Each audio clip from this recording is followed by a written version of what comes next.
Okay, a good yantiv. Sorry for the late start, but let's go right to it. The lawyer on behalf of the prosecution for the Soviet regime held up an item as evidence to the crimes of all of the 10 accused. There were 10 Hasidim accused of being counter-revolutionaries, of teaching Torah underground, and the proof that they were all guilty, he said, was in his hands. He said, I found one of these in each of the homes of the defendants. What did he find in their homes? He found a Tanya. And he said, these are their weapons. This is what makes them do what they do. So I was thinking about this story, and today they have a sort of MRI that can examine the mind and heart of a person and see if a person has ADHD, has depression. And I was thinking, like, if the KGB officer were to have a Hasidic tool to examine us and to look inside our heart and mind, would they be able to detect anything of the Tanya in our perspective? Would there be a trace of Tanya in our heart and mind, the way we look at things? So with that question in mind, let's Farbrengen. I want to dedicate our Farbrengen tonight to the neshama of Miriam Bas Mordechai Mesha Aaron, an anniversary of passing is tonight. May her neshama have an aliyah. May she be good to better on behalf of all of her family, for all good b'seich Chal Yisrael. Also could dedicate this to the neshama of Rabbi Mendel Avkovsky, who's your this night as well, Rabbi Menachem Mendel, and Rabbi Nachum, and Yibolid, Mechaya Chaim Chaim Tei Maruchim. I want to dedicate this to a mother of 13 children who needs her full shlema. Her name is Henya Bas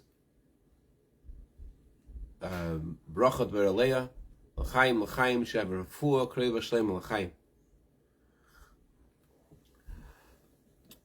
The Hasidic masters say that when the Jewish people ate the man, they were suddenly able to see the thoughts of everyone around them. That's what the Torah says. They did not know what it was. It was man.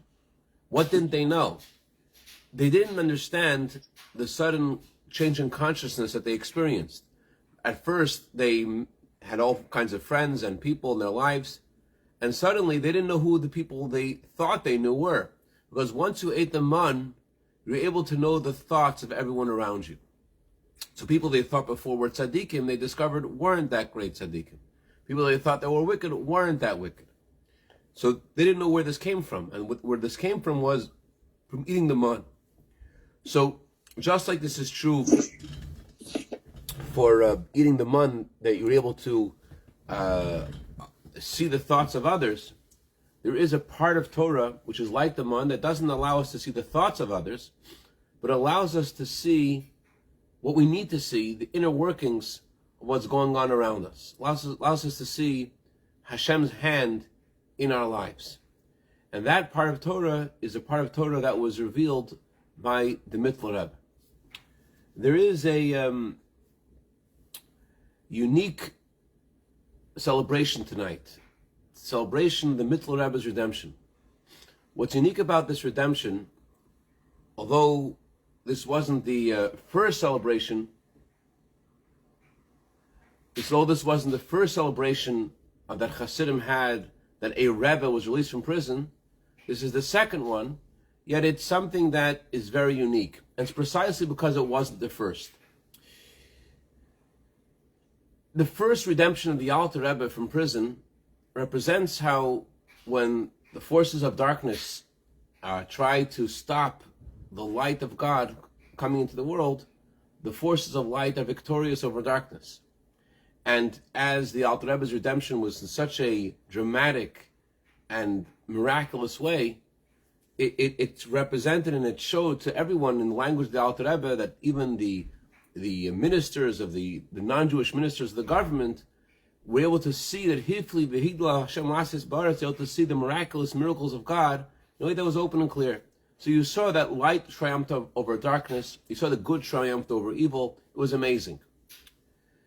But after this redemption of the Alter Rebbe, and the Alter Rebbe's continuous revelation of these teachings, the teachings of chassidus, and the Alter Rebbe's passing, and now it's the time of the second generation, the Mittler Rebbe, there is again an accusation, and there is again an imprisonment.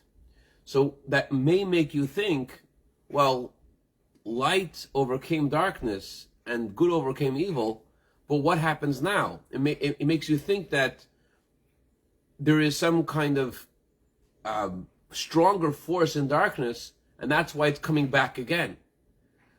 That's what you might think. And the redemption, the Mittler Rebbe shows us that even after there's a great redemption, even after there's a great light, even after something amazing happens, and yet again you fall, even after you've been victorious.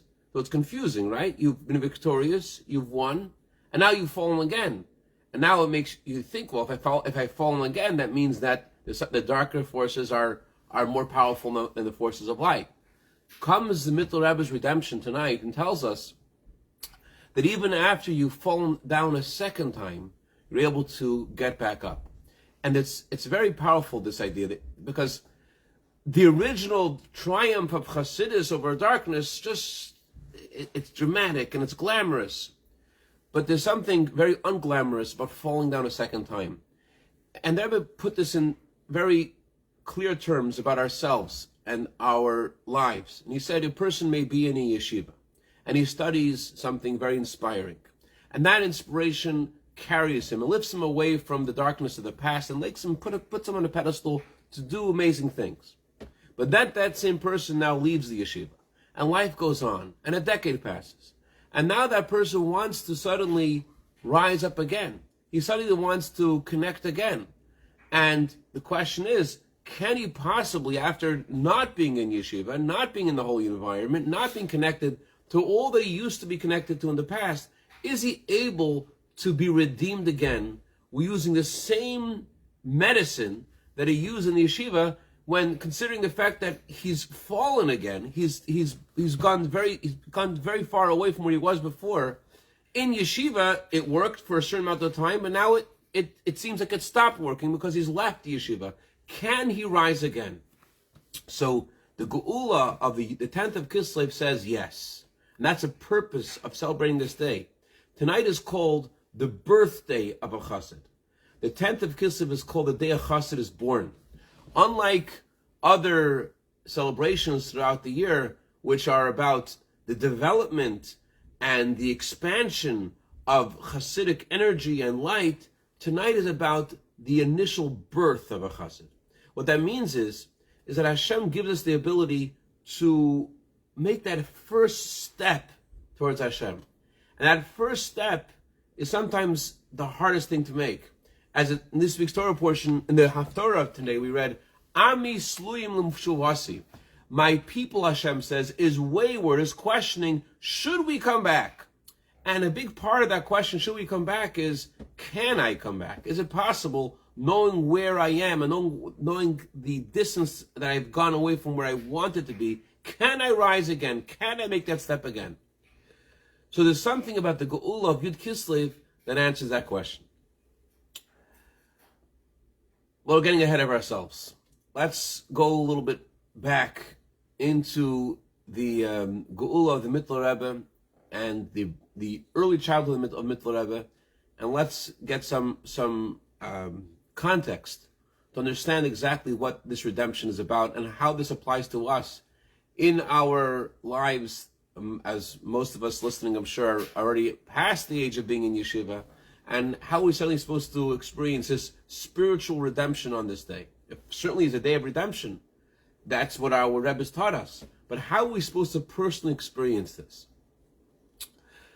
When the Mittler Rebbe was a child, he was taught by a chassid of his father, of the Alter Rebbe. The Alter Rebbe went over to one of his chassidim, and he said to him, you have a mitzvah of feeding your family. I have a mitzvah of teaching my children. Let's switch mitzvahs. I will feed your family, and you teach my son the Mittler Rebbe.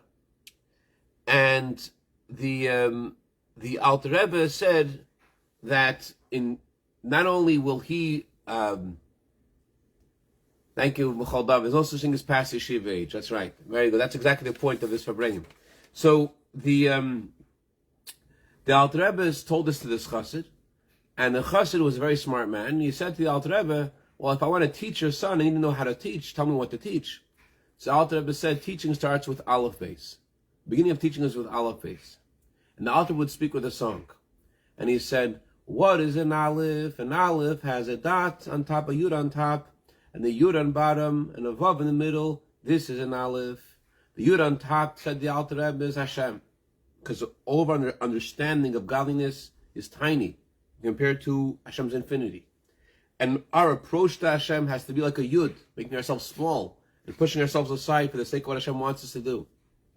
And the line, the Vav, that connects the Yud on the bottom, the Yud on top, is our absolute faith in Hashem. That's what the Alter Rebbe said.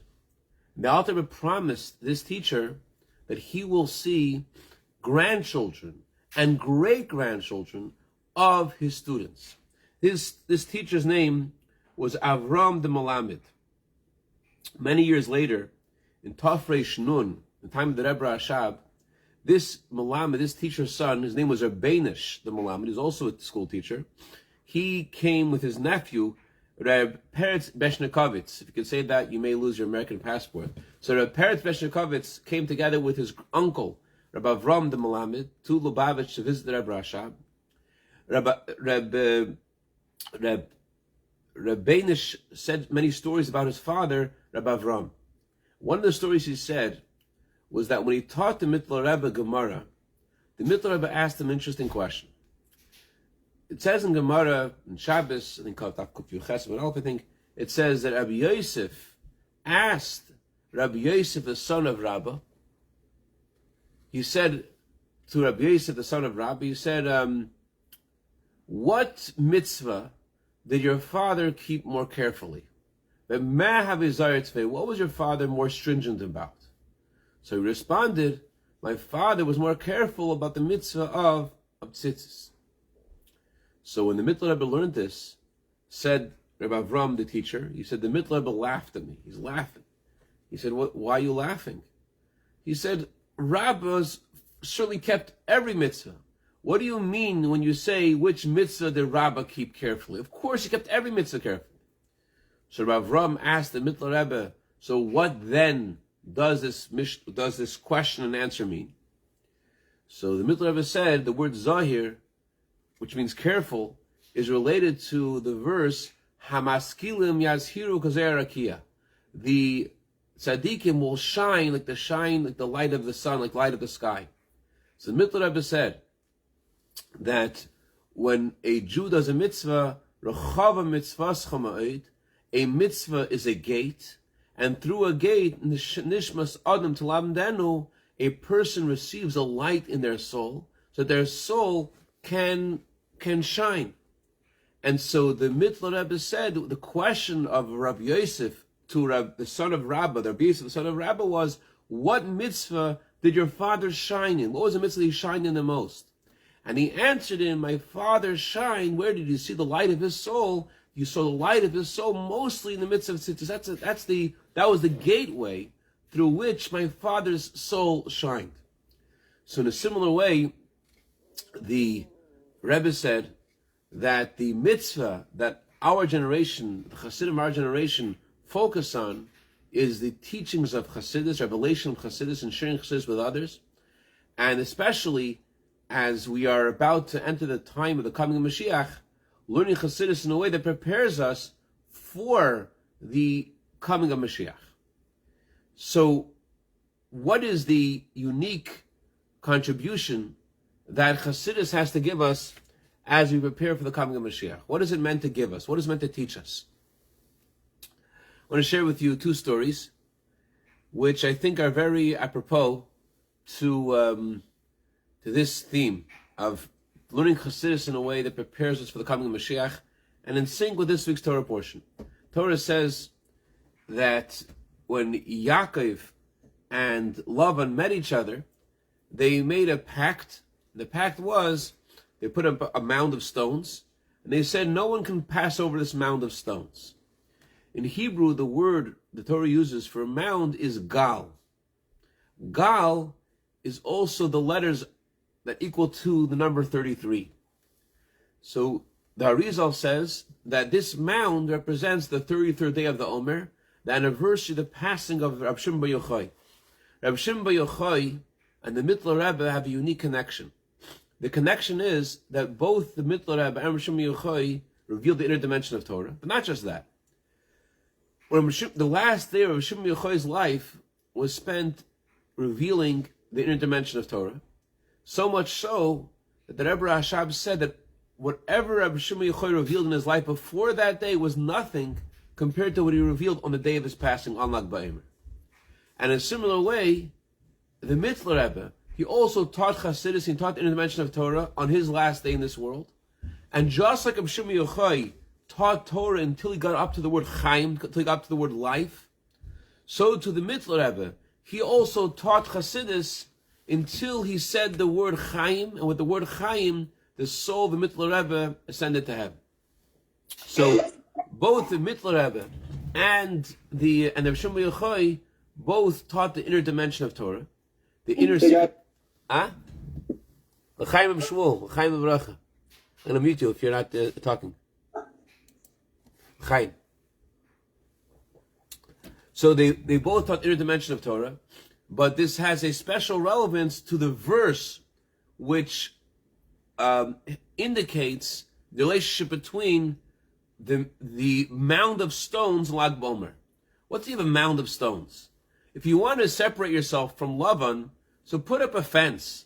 What's the mound of stones? And this pact they made was very significant. Many, many years later, Torah says that the general of David HaMelech, general of King David, Yoav, he went to go fight a war, and the people he was fighting against said, you're not allowed to fight against us. Yaakov made a pact with Laban that no one's allowed to go in this area. This is a pact forever. And he went back to King David, and King David called the Jewish court, and the Jewish court convened, and they discovered that the pact was already broken by Bilam. Bilam came from Aram, and so he was coming from the family of Lavan, and he already transgressed this pact, and therefore it was permissible for Yoav to destroy the enemies of the Jewish people at that time. But this was a real pact they had. And yet the pact was formed with a mound of stones. What's the meaning of a mound of stones? So the idea of a mound of stones is that you can pass over the mound, but you only pass over that mound for a purpose. As Rashi says, they made a deal, you could pass over this mound to do business, and that's all. What does that mean? The passing over the mound of stone to do business means there is Yaakov and there is Lavan. There is the soul and there is the body. There is God's intent for creation, there is the purpose, and there is existence. And Hashem sends the soul and the body in order to reveal God's presence in the world. So Yaakov and Lavan need to have some kind of separation.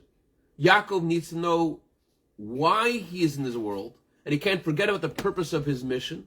And yet he can't be in isolation, he can't be separate from his mission, he has to be involved in the mission.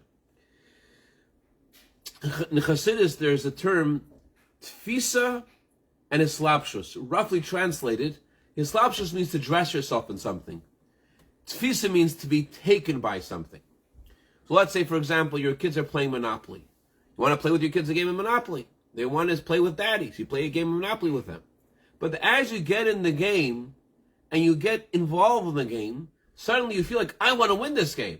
Hey, why can't I get Boardwalk and Park Place? And then I'll be able to get hotels and get, and that's the difference between being enclosed in something versus being taken by it.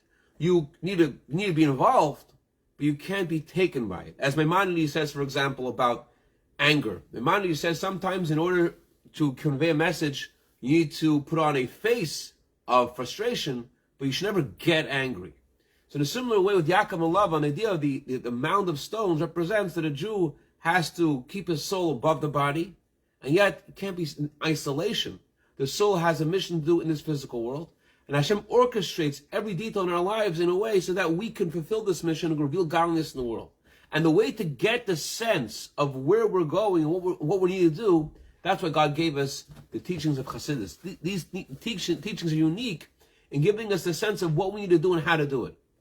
When the Mittler Rebbe was a child, he loved playing with hanging around with older chassidim.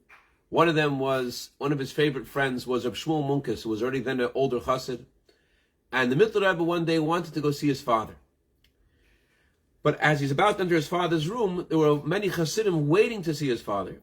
One of them was Reb Shmuel Munkus, one of them was Rabbi Yosef Kolbai, another was Reb Shimon Falls. And they're all waiting to see the Alter Rebbe.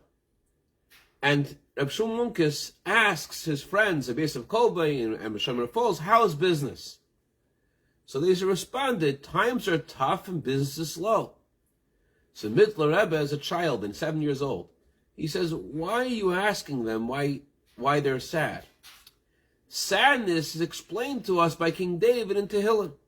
What does it say in Tehillim? We say in the Shabbos davening as well. It says, Atzabeim kesef v'zav, their idols are made of silver and gold. Ma'aseh Adam, the work of the hands of man. Pelahem, they have a mouth, they cannot speak, they have eyes, they cannot hear. Idols can't speak and hear and think. That's what the verse says. The Mittler Rebbe explained this verse to mean something different. Instead of Atzabei meaning their idols, he translated it as their sadness. He says, when you go to Leipzig, or you go to Rabbi Yosef Kolbe did business in Leipzig. So you go to Leipzig, or you go to the city that Shemar Falls will go on business to. He went to business in Kenningsburg. You go to business in these places, you think you're going to earn more and more rubles, more kopecks, by traveling to Kenningsburg and to Leipzig. And that's why you get sad, because you think that your financial success is the work of your own hands. Said the Mittler Rebbe, because you think that, you may say lots of chassidus. Daberu means to control. You may say it, but it doesn't have any control on your life. You have eyes that see divine providence, but you don't get it because of your perspective about your finances. Your perspective of your finances really makes a bubble that you can't see or hear or think and know what's going on. You have eyes, you don't see divine providence. You have ears, you have a nose you can't smell. It's all blocked up because of your perspective that your finances are by the work of your hands. Silver and gold are the work of the hands of man. So what's the tikkun? What's the rectification? How do we fix this? That's a problem. Because we think that we can't see, we can't hear, we hear inspiring things, we see inspiring things. So the answer is that we have to change the way we look at things. We have to really understand that whatever's happening to us is by divine providence, is not the work of the hands of man. And one of the things that helps in that regard is sharing stories of tzaddikim and sharing stories of chassidim as well. I once saw this bumper sticker. It said, what people call reality is an illusion caused by the absence of alcohol.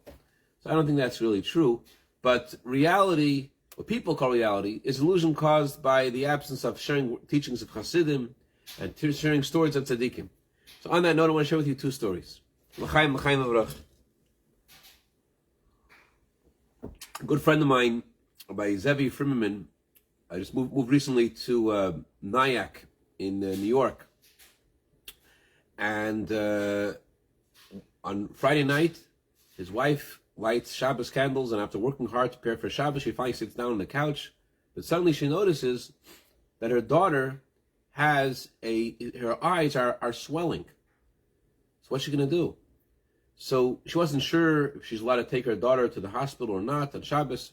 Of course she is. But anyways, she wasn't sure. So she decided she's going to walk to the hospital. On the way to the hospital is the synagogue. So she stopped by in the synagogue. She told her husband, Rabbi Zevi, that she's going to the hospital, to the emergency room, because the daughter has this swelling in her eye. It's blowing up. It's getting bigger and bigger. So they go to the hospital, and in the ER, there's a huge line. And what are they going to do? Wait for 10 hours? So they have no choice. So they're sitting there and they're waiting. And while they're waiting, Rabbi Zevi comes in It was raining. There was water pouring off his hat. And he says to his wife that one of the guys in the shul said that across the street from the hospital there is an urgent care. And urgent care is much easier to get into. The line is a lot shorter. All right. They cross the street to try to find the urgent care. But there are many versions of crossing the street and finding the urgent care. It's raining. They can't find the urgent care. They cross the street this way. They cross the street that way. They meet someone else. After a long, long time, they finally find the urgent care. And it's in the urgent care itself. It's not so simple to go to urgent care without a license, without a credit card. It's Friday night. Yes, we have insurance. Our insurance is DZQRV, and they go back and forth and tell them their insurance, and we'll sign the documents on Sunday. We can't sign it today. The urgent care lets them in.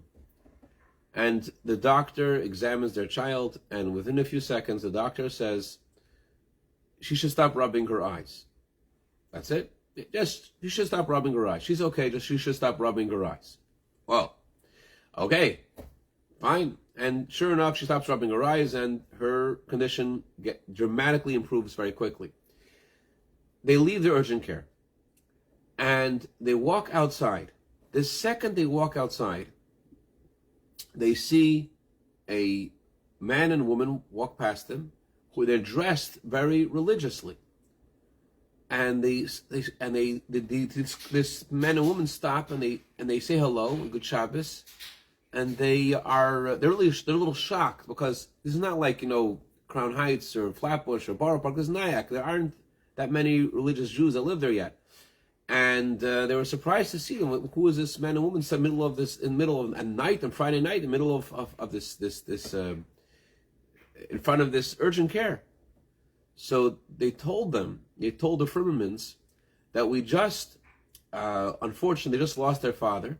They were in the Bronx, in the hospital, and their father passed away shortly before Shabbos, and they now were hoping to get back to home in Monsey. But there was traffic. They couldn't get back home in time. So right before Shabbos, they saw they weren't going to make it. They pulled into a Walmart right before Shabbos. And they asked in the Walmart, do they know where the Jewish community lives? Where it is. So there was one employee in Walmart that had a connection to the Chabad Center in Nyack, and said, yeah, there is a synagogue, and he tells them how to get there. But by the time they got there, what they discovered? They discovered a bunch of closed school buildings. What do they do now? They started walking back to Walmart. What they do in Walmart, I don't know, but they started walking back to Walmart. And the second the rabbi and Mrs. Farbrengen walked out of the urgent care, they met them, and they brought them to their home. Apparently God wanted that this couple, this brother and sister, who were fresh orphans, shouldn't feel that they're alone in the world and no one's watching them anymore. And so they, Baruch Hashem, were taken care of that Shabbos by the Farbrengens, and it wasn't just that Shabbos, but it was heartwarming to them in that moment of confusion, and that they're not alone. My brother-in-law, Rabbi Yossi Roth, just told me details of the story I heard a long time ago, but I just heard the details of the story tonight. Unbelievable. Rabbi Zalman Roth lives here in Los Angeles. He wanted to see the way his parents grew up in Europe. He wanted to go when he was a teenager, he wanted to go visit Europe. But he was living in LA, and to take a flight from Los Angeles to Europe was cost prohibitive for him. So he had an uncle living in Long Island in New York, and he decided he's going to drive cross country to Long Island, and there he'll stay at his uncle's house. He'll get a ticket from JFK to Paris, and they'll go see Europe, and we'll see where his parents grew up. So he drives cross country, and he arrives in New York, and he passes by. He's in Crown Heights, and he passes by the Jewish Center on the corner of Brooklyn and Eastern Parkway, and he has to go to the bathroom. So he's just driving, and he says, "Oh, there's a public building. Let me go check out this public building," because he had to go to the restroom. So he goes in the building, and he meets Reb Shem Mizrahi, a venerable chassid, and he says to him, "Hey, nice to meet you. We don't look like you have been here before." "No, I'm just driving cross country and going to Europe." "Oh, why don't you come with me to 770 for a bit and check it out?" So they came to 770, Rebbe Shul. He never ended up going to Europe. He only decided instead to stay in Hadara Torah and the yeshiva. And now, 50 years later, he has children, and many grandchildren. Why? Because he had to go to the bathroom when he was driving cross country from Los Angeles. So it just underscores how we really don't know how Hashem is always guiding us to be where we need to be and where we're meant to be. The same as Rabbi Zalman Roth. Rabbi Zalman Roth was once in an audience with the Rebbe, and he was asking the Rebbe if he should go home to Los Angeles for Passover. And the Rebbe asked him, will it be as it's meant to be? When you go home to Los Angeles, will it be as the way it's meant to be? So the Rebbe continued, there are people in Los Angeles that can help the way that the Passover should be the way it's meant to be. There is Rabbi Kunin, and after I mentioned other rabbis, they could help the Passover be the way it's meant to be. All right. The Rebbe said, call Rabbi Kunin and ask him to help you make Passover in your mom's house should be the way it's meant to be. All right. He walks out of the Rebbe's office. It's late at night, and he's thinking. The Rebbe said to call, but when is he supposed to call? He's supposed to call right now because he just heard it from the Rebbe. He's supposed to call tomorrow. I mean, it's an instruction from the Rebbe. It doesn't happen frequently today, but it used to happen very often. A cross wire. You call one person, and the wire gets switched to someone else. Rabbi Zalman Roth is across the street from 770 Eastern Parkway by the dormitory, 749 Eastern Parkway, and the payphone is ringing. It's 2 o'clock in the morning in Los Angeles, but he picks up the phone. It's 11 o'clock in New York. He picks up the phone. Who's on the phone? Hello, it's Rabbi Kunin. He was trying to call the Rebbe's secretariat. There's a cross wire, and suddenly he ended up in 749 Eastern Parkway at the exact moment that Zalman Roth is passing by the payphone. Hello, hi, is this Rabbi Kunin? I just spoke to the Rebbe. He said I should speak to you about my mom's kitchen. And needless to say, by the time he got to LAX, greeting him in LAX were Rabbi Levitin, Rabbi Schwartz, as long as Rabbi Kunin, with blowtorches, ready to destroy his mother's kitchen. So the Geula, the redemption of Yud Kislev, is about realizing that Hashem gives us the ability, no matter what has happened until this point, to be born again, to renew our connection to Hashem. And the way we do this especially is by learning the teachings of chassidus in a way that goes into our hearts and minds, in a way that we understand it. In the analogy I mentioned before, imagine if there was an MRI that could analyze how much Tanya you have inside of you. So the power of the teachings of the Mittler Rebbe, Rechoivus Hanar, was called the Wide River, is that he gives us the ability not just to learn chassidus, but the chassidus should be something that's part of us. One of the Mittler Rebbe's fondest wishes, as he said, was that when two men, young men, meet together, they should talk about Yehuda Ilah. They should talk about the oneness of Hashem.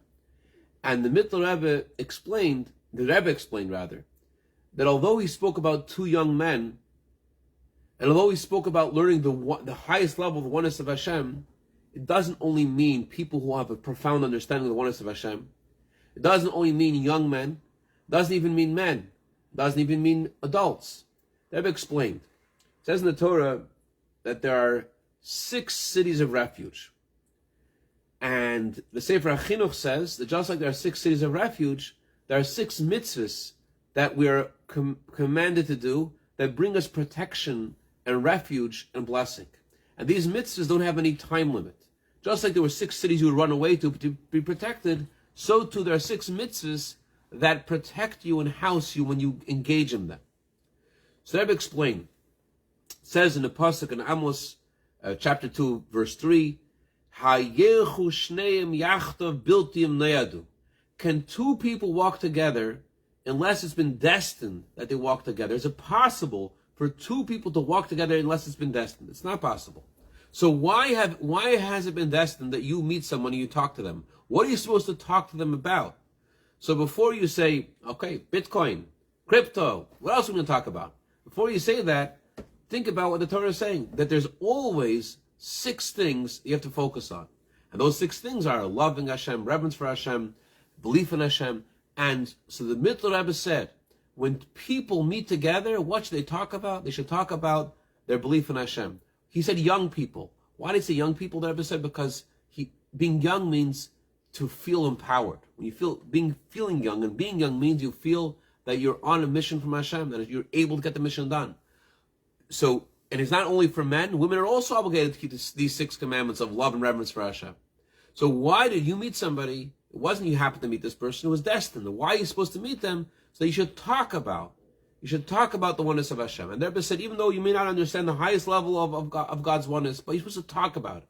You're supposed to talk about it. And that's really what the Geula of Yud Kislev is about. It's not just about that you learn chassidus and you spend time being patriotic to its teachings, but that becomes part of you.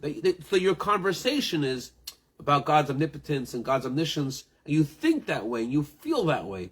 And that's what Geula means. Geula is about the world being a place of Hashem in the way that's manifest, in the way that's clear, in the way that we could see it and feel it. And the way we get in touch with that is by learning these teachings, not just learning them, but talking about them in a way that becomes part of us. So it should help us that we should add in our learning of these teachings in a way that becomes part of us. The Mittler Rebbe, when he was a child, he was 10 years old, and he was by a Farbrengen of Chassidim. And the Chassidim were talking about a Mishnah. The Mishnah says that there's a difference between an acquisition to when you want to contribute something to the Beis Hamikdash, versus if you want to sell something to someone else. If you want to sell something to the temple, the Talmud says that that it's as soon as money is passed hands, you want to sell your cow, let's say, to the temple.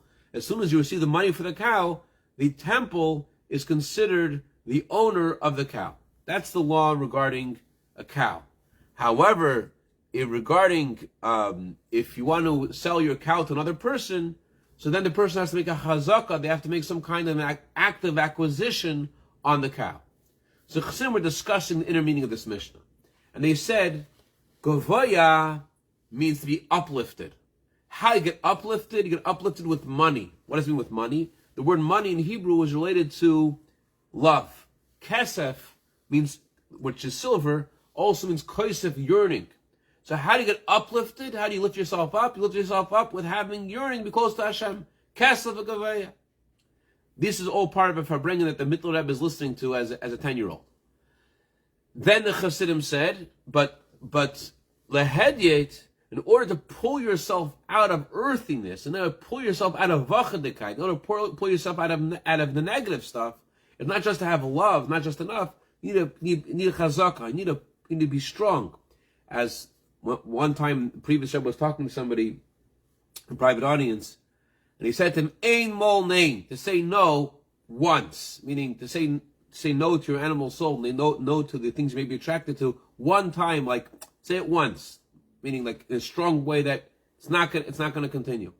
Anyway, so the Chassidim were saying Cashapp the Gavaya, but lehedyet b'chazaka. Cashapp, in order to be uplifted, you have to have love.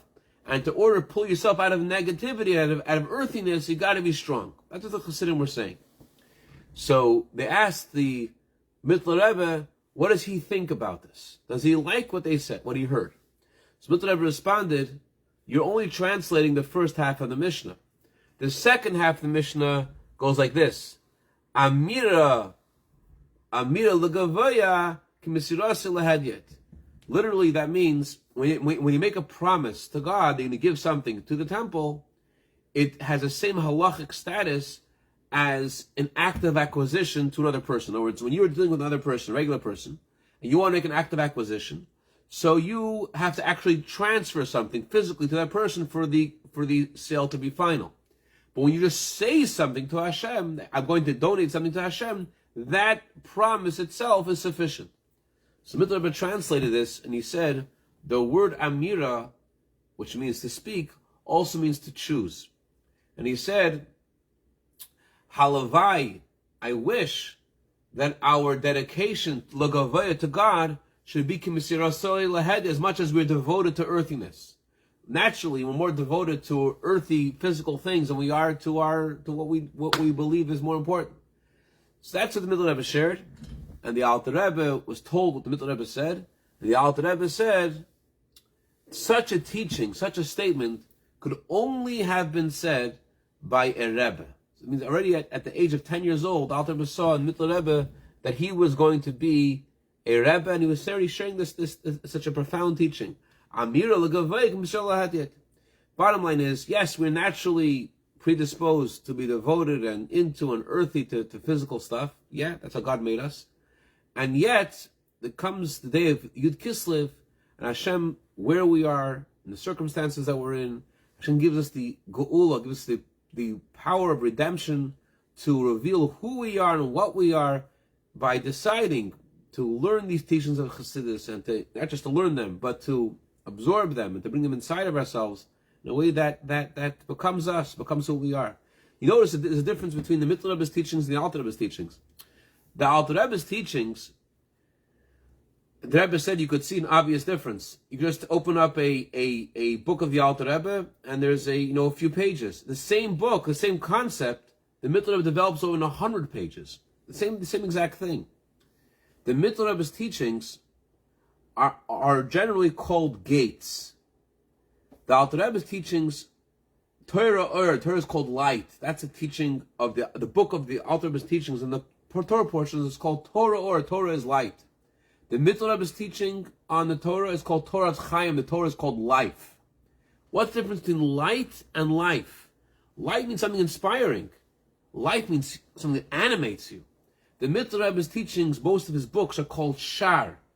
The Sharei Tshuva, the gates of Tshuva, Sharei Oira. What's the of a gate? The of a gate means that it's something that you could go into. It's something that could enter you and become part of you. That's why the Mitzvah Rebbe's, his day of redemption is called the birthday of a chassid, because it's his teachings in a way of Rechevus Anar with the wide explanations in length and breadth and depth that allow us not just to learn something, but that this should become us, as the Tzemach Tzedek said about his father-in-law. If you would prick him with a needle, blood wouldn't come out, chassidus would come out.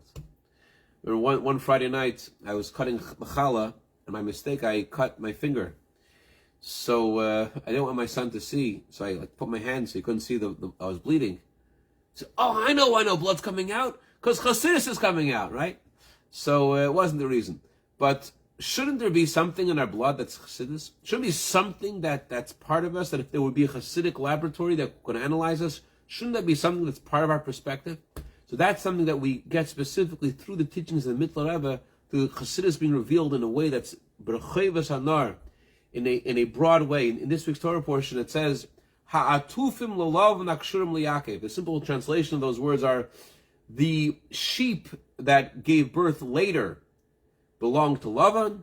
The sheep that gave birth earlier belonged to Yaakov. The Mitzvah Rebbe explained, Ha'atufim means to wrap yourself. Kshur means to be connected. So the Mitzvah Rebbe said, Ha'atufim, Lavan represents the unholy. If you're just wrapping yourself in something, but it's not who you are, it's just something that's on the outside, it's not you, so then it's Lavan, it's not real. Hakshurim, what belongs to Yaakov? What makes what makes it holy? It's that it's kshurim. It's not just something that we do, it's something that we're connected to, something that it's a part of us. As the theme of L'chaim v'racha, talking too much. L'chaim v'racha.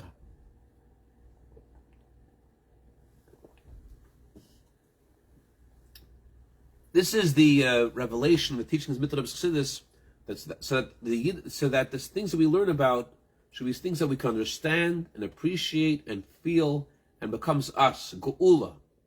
And this is a day Hashem has given us to make this decision, to make the decision to open our hearts and minds, not just to learn, but to live with it in a way that becomes part of us. There's, right before the Mittler Rebbe was born, the year before he was born, the Alter Rebbe was married for many years without children. And before the Alter Rebbe's teacher, the Mezritcher Maggid, passed away, the Mezritcher Maggid, after Shabbos, he spoke to the Alter Rebbe among the other Chassidim of the Maggid, the Chavrei Kadisha, and he told the Alter Rebbe that how do you merit to have a child? As orcha is through having guests. The merit of having guests, you have a child. And he proceeded to tell the Alter Rebbe how he should prepare for the bris of a child. And he asked the Alter Rebbe, why don't you ask me what you're supposed to do at a shalom zachar? He told the Alter Rebbe how to prepare for a bris, and what you're supposed to do the night before the bris. But he didn't tell the Alter Rebbe what to do on the Shabbos before, on the Friday night before the bris. So he asked the Alter Rebbe, why don't you ask me this? So the Alter Rebbe responded that I feel that the words that the Maggid is telling me is like dew that is dripping from Atika Kadisha, is dew that's dripping from this lofty level of godliness, which is called Atik, which is, the word Atik means that it's removed, it's distant, it's not something that you could draw down, it's just something which comes from on high, you can't bring it down. The Alter Rebbe, when he shared this teaching, his face was, you could see in his face that he was in a state of rapture, in a state of dveikos. And the Chassidim said, when they watched Alter Rebbe's face and he was sharing this teaching, they were frightened. They said the Alter Rebbe's face was analogous to the way it was on Yom Kippur, except that on Yom Kippur his face was under a towel, so you couldn't really see it. But here, Alter was talking to the Chassidim, they could see his face, and they were literally frightened because of the intensity of the holiness of his face as he was sharing with them the last words that he heard from the Mezritcher Maggid about himself. The Mezritcher Maggid was telling him, he said to him, this is what you should do to have a child. And then the Alter Rebbe went into the state of rapture. Then he got out of it, and he continued the teaching of the Maggid in his conversation. So he said to his teacher, like this Arun Midi, he says, when there's an arousal that comes from above, when God is giving you something from above, you can't draw it down. It's something which just God is giving you. You can't bring it down. And therefore, Hashem told the Jewish people, Moshe told the Jewish people when they were at the Red Sea, Atam Tacharishun, you must be silent. It's not something you can bring down. Atam Tacharishun, you can't bring it down. It's something which is just coming from on high. So the Alter Rebbe was then told by the Maggid, you're going to have a child, and you should name the child after me, and then you should remember on the night before his bris, you should remember what I've told you. And sure enough, the Maggid passed away, Yud Kislev, and the Alter Rebbe, the following year, in Yud Kislev, he was blessed with the child with the Mittler Rebbe. So, and he remembered the teachings of the Maggid, how to prepare for this day, and what to do before the bris. So the Mittler Rebbe was talad not of Kadisha. The birth of the Mittler Rebbe, as Alter Rebbe said, was something that just came from on high, just a gift from Hashem, and something which is totally unexpected, something that they're not ready for. In a similar way, the Geula of Yud Kislev, it's not something you have to prepare for. It's not something like if you're Shabbos, you're into it, and you're learning the Shabbos, you're davening the Shabbos, and then you're ready, Yud Kislev comes. No. Yud Kislev is a talad and notef ma'atika kadisha. It's a gift of Hashem. Doesn't matter what happened a moment ago. Doesn't matter what happened a day ago, or a week ago, or a month ago, or a year ago. Now it's Yud Kislev. Now Hashem gives us the ability to be born as a chassid, to wake up and to be there. L'chaim. We should be a vessel for the light of chassidus, the inspiration of chassidus. We should be into it. Any questions or comments? No, thank you. All right. Good Yontif. A friend of mine used to tell the Rebbe every Motzei Shabbos, he used to tell the Rebbe Shavua Tov, Good Vach. And one year it was Yud Kislev, it was on a Shabbos, Motzei Shabbos. He told the Rebbe Good Vach, the Rebbe said Good Yontif. Good Yontif. Don't say Good Vach, say Good Yontif. Good Yontif, Good Yontif.